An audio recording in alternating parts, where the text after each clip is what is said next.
Anees advocate और वासिफ जलील बानी MQM के हमरा रॉ नेटवर्क का काम करते थे।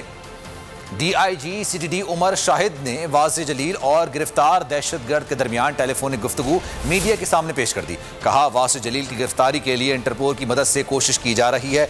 उमर शाहिद ने बताया कि कुछ लोग पहले एमकेएम लंदन के कारिंदों को पकड़ा करते थे। एमकेएम लंदन ग्रुप से ताल्लुक रखने वाले मुल्जिमान गिरफ्तार हुए हैं। मुल्जिमान ने इंकिशाफ किया है कि भारत से ट्रेनिंग हासिल की है। वासिफ जलील और अनीस एडवोकेट के नाम भी सामने आए हैं। तो मेरे पास बहुत से कोई शख्स आया, मतलब वो जो कारकुन होता है, मुझे अंदर बुलाया गया। उस टाइम में वासिफ जलील बैठे और उनके साथ और भी थे। वासिफ जलील को मैं नहीं जानता था, ये तो बाद में पता चला जब मेरे को लाइन तलब किया गया कि फोन आया वासिफ जलील से मुलाकात करनी। जब मुझे पता चला कि ये वासिफ जलील नाम है। जो इन मुल्जिमान के ये जो दोनों सेट्स ऑफ मुल्जिमान हैं जो पहले भी गिरफ्तार हुए और जो बाद में भी हुए हैं, उनके इंकशाफात के मुताबिक सन 1998 से लेकर 2002-2003 तक एमक्यूएम, जो उस ज़माने में एमक्यूएम अल्ताफ़ ग्रुप था, उसकी एक अल्ताफ़ हुसैन की पॉलिसी थी कि इंटीरियर सिंध और कुछ एपीएमएसओ के लड़कों को बाकायदगी से इंडिया ट्रेनिंग के लिए भेजना।